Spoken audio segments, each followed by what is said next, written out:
మనం రామాయణంలో రహస్యాలు తెలుసుకుంటూ ఉన్నాం. వాల్మీకి రాసినటువంటి రామాయణంలో కొన్ని చూసినప్పుడు, కొన్ని కథలు, సన్నివేశాలు చూసినప్పుడు మనకు అర్థం కావు. ఎందుకంటే ఆయన దానిలో సూక్ష్మ పరిశీలన చేశారు గానీ, స్థూలంగా వెళ్ళి చూడల. సో, అందువలన దాంట్లో వచ్చేటువంటి సందేహాలు మనకి తీరాలి అంటే, మనం వేరే పురాణాలు వెతకాల్సిందే. అందువల్ల మనకి సమగ్రమైనటువంటి విచారణ చెయ్యాలి అంటే, ఇతర పురాణాల్లో మనకి కొన్ని దొరుకుతూ ఉంటాయి. అలాంటి వాటిలో ఒకటి శబరి ఎంగిలి పండ్లని రాముడికి పెట్టటం సమంజసమేనా అని. నిజానికి శబరి ఎంగిలి పండ్లను పెట్టిందని రామాయణంలోనూ లేదు, పురాణాల్లోనూ లేదు. ఆఖరికి ఇది మనకి ఎక్కడి నుంచి వచ్చింది అంటే సినిమా. ఆఖరికి సినిమాలో కూడా వేటూరి సుందరరామూర్తి గారు తన పాటలో కూడా ఒక అద్భుతమైనటువంటి పదం వేశారు. అది మనం పూర్తిగా వినకుండా చేసేటువంటి విమర్శ అనుకోవచ్చు మనం. జాగ్రత్తగా కనుక గమనిస్తే ఆయన ఏమన్నాడు? శబరి ఎంగిలి గంగ తానమాడిన పేరు అన్నాడు. ఎంగిలి పండ్లు అనే మాటే లేదు అందులో. ఎంగిలి గంగ అంటే గురువుగారు చెప్పిన మాటనే పదే పదే తలుచుకుంటుంది అని అర్థం. అలా ఎంతకాలం 13 సంవత్సరాలు ఎదురు చూసింది రాముడి కోసం. అటువంటిది ఎంగిలి పండ్లు ఉంచి 13 ఏళ్ల వరకు ఉంచుతుందా? ఎప్పుడు రాముడు వస్తాడా అని. కేవలం తర్వాత కాలంలో భక్తుల యొక్క గొప్పదనాన్ని హైలైట్ చేయటానికి చేసిన ప్రయోగమే కానీ మరోటి కాదు. పద్మపురాణంలో కూడా ఒక సన్నివేశం దీనికి సంబంధించి చూపిస్తారు.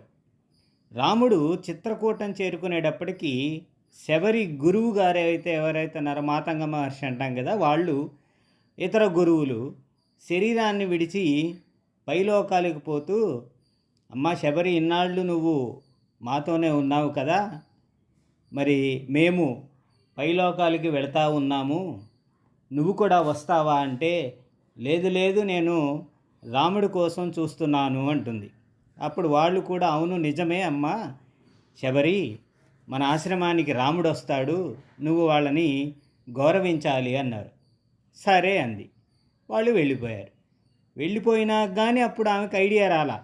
ఏమని అంటే, అయ్యో రాముడు వస్తారు అని గురువుగారు చెప్పారు, బాగానే ఉంది, అయితే రాముడు ఎప్పుడు వస్తాడు అనేది అడగనే లేదే అనుకొని బాధపడింది.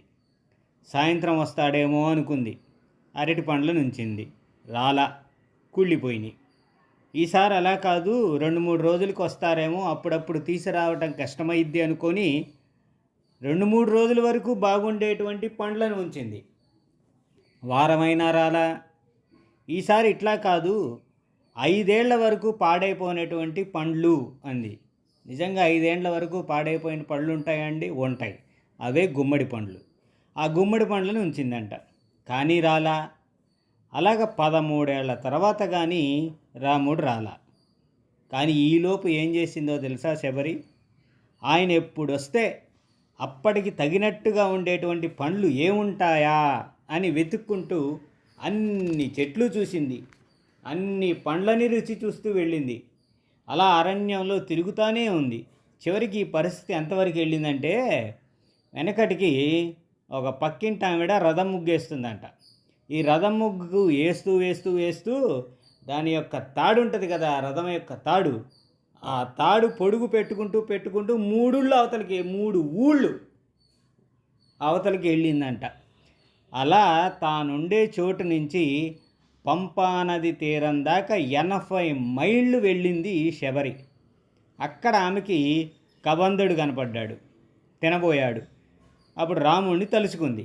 అప్పుడు కబంధుడు అన్నాడు, ఇటువైపుగా రాముడు వస్తే నీ దగ్గరికి పంపిస్తాను, నీ దగ్గరికి వస్తే నా దగ్గరికి పంపు అని చెప్పాడు.